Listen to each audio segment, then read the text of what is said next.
बनाने के लिए स्वाध्याय, चिंतन, मनन एवं दान आदि सत्कर्म करते रहना चाहिए। यह जीवन का नियम ही बना लिया जाए तो सर्वोत्तम है। आसक्ति विष है। यहाँ आचार्य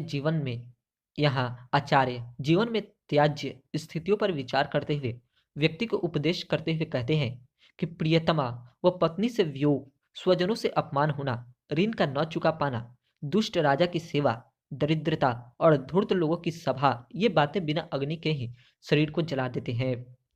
अभिप्राय यह है कि एक आग सबको दिखाई देती है, यह बाहरी अग्नि है, किंतु एक आग अंदर ही अंदर से व्यक्ति को जलाती रहती है, उसे कोई देख भी नहीं सकता।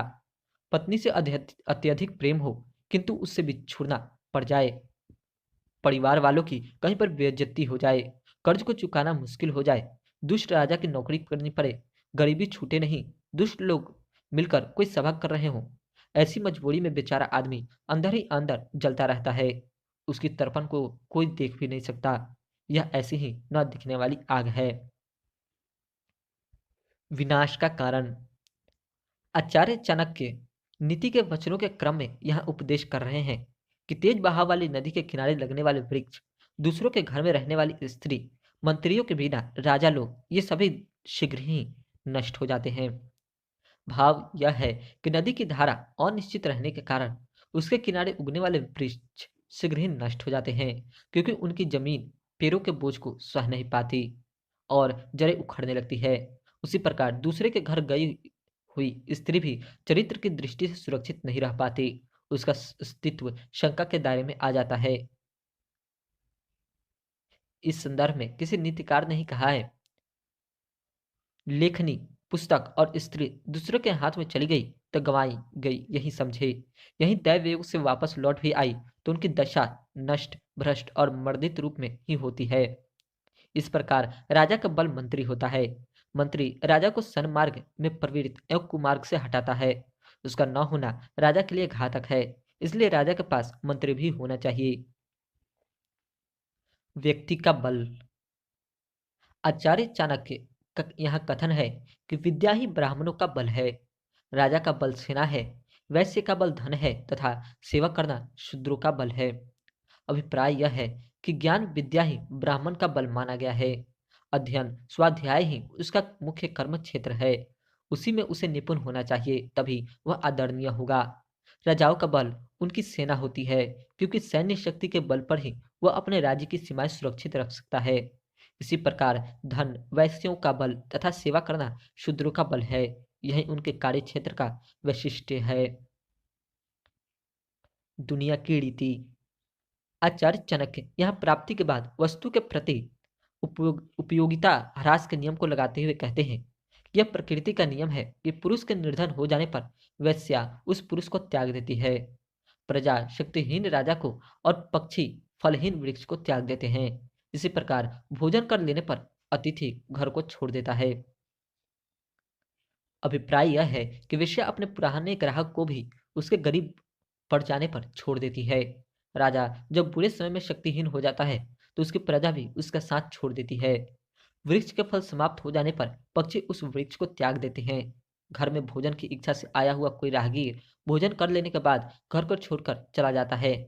अपना उल्लू सीधा होने तक ही लोग मतलब रखते हैं।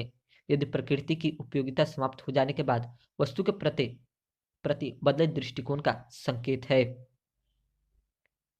आचार्य चाणक्य जग की रीति पर चर्चा करते हुए कहते हैं कि दक्षिणा लेने दक्षिणा ले लेने पर ब्राह्मण यजमान को छोड़ देते हैं, विद्या प्राप्त कर लेने पर शिष्य गुरु को छोड़ देते हैं और वन में आग लग जाने पर वन के पशु उस वन को त्याग देते हैं। अभिप्राय यह है कि ब्राह्मण दक्षिणा लेने तक ही यजमान के पास रहता है। दक्षिणा मिल जाने पर यह यजमान को छोड़ देता है और अन्यत्र की सोचने लगता है। शिष्य अध्ययन करने तक ही गुरु के पास रहते हैं। विद्याएं प्राप्त कर लेने पर वे गुरु को छोड़कर चले जाते हैं और जीवन कार्य के प्रति विचार करते हुए अगली योजना में लग जाते हैं। इसी प्रकार हिरण आदि वन के पशु वन में सभी रहते हैं जब तक वह हरा भरा है। यदि वन में आग लग जाए तो पक्षी वहां रहने की संभावनाएं समाप्त कर अन्यत्र डेरा जमाने के विचार से उड़ जाते हैं या दौड़ लगाते हैं। दुष्कर्मों से सचेत रहें। आचार्य चाणक्य दुष्कर्म के परिणाम के प्रति सचेत करते हुए कह रहे हैं कि दुराचारी, दुष्ट स्वभाव वाला, बिना किसी कारण दूसरों को हानि पहुंचाने वाला तथा दुष्ट व्यक्ति से मित्रता रखने वाला श्रेष्ठ पुरुष भी शीघ्र ही नष्ट हो जाता है, क्योंकि संगति का प्रभाव बिना परे नहीं रहता है। यह उक्ति तो प्रसिद्ध है ही कि खरबूजे को देखकर खरबूजा रंग बदलता है। इसी प्रकार यदि कोई व्यक्ति दुष्ट व्यक्तियों के साथ रहता है तो उनकी संगति का प्रभाव उस पर अवश्य पड़ेगा। दुर्जनों के संग में रहने वाला व्यक्ति अवश्य दुखी होगा। इसी बात को ध्यान में रखकर तुलसीदास जी ने कहा है, दुर्जन संग न देह विधाता, इससे भलो नरक का वासा। इसलिए व्यक्ति को चाहिए कि वह कुसंगति से बचे। मित्रता बराबर की। यहाँ आचार्य मित्रता व व्यवहार में समानता के स्तर पर शोभा का महत्व प्रतिपादित करते हुए कह रहे हैं कि समान स्तर वालों से ही मित्रता शोभा देती है। सेवा राजा की शोभा देती है, वैश्यों का व्यापार करना शोभा देता है, शुभ स्त्री घर की शोभा है। अभिप्राय यह है कि मित्रता बराबर वालों से ही करनी चाहिए, सेवा राजा की ही करनी चाहिए। ऐसा करना ही इन कार्यों की शोभा है। वैश्यों की शोभा व्यापार करना है तथा घर की शोभा शुभ लक्षणों वाली पत्नी है, क्योंकि कहा गया है कि जाही का काम वहीं को साजे और करे तो डंडा बाजे, यानी जिसका जो कार्य है वही करे तो ठीक, वरना परिणाम सही नहीं होता। तीसरा अध्याय, दोष कहाँ नहीं है। आचार्य चाणक्य का कथन है कि दोष कहाँ नहीं है। इसी आशय से उनका कहना है कि किसके कुल में दोष नहीं होता, रोग किसे दुखी नहीं करते, दुख किसे नहीं मिलता और निरंतर सुखी कौन रहता है। अर्थात कुछ न कुछ कमी तो सब जगह है और यह एक कड़वी सच्चाई है। दुनिया में कोई भी ऐसा व्यक्ति नहीं है जो कभी बीमार न पड़ा हो और जिसे कभी कोई दुख न हुआ हो, या जो सदा सुखी रहा हो। फिर संकोच या दुख किस बात का।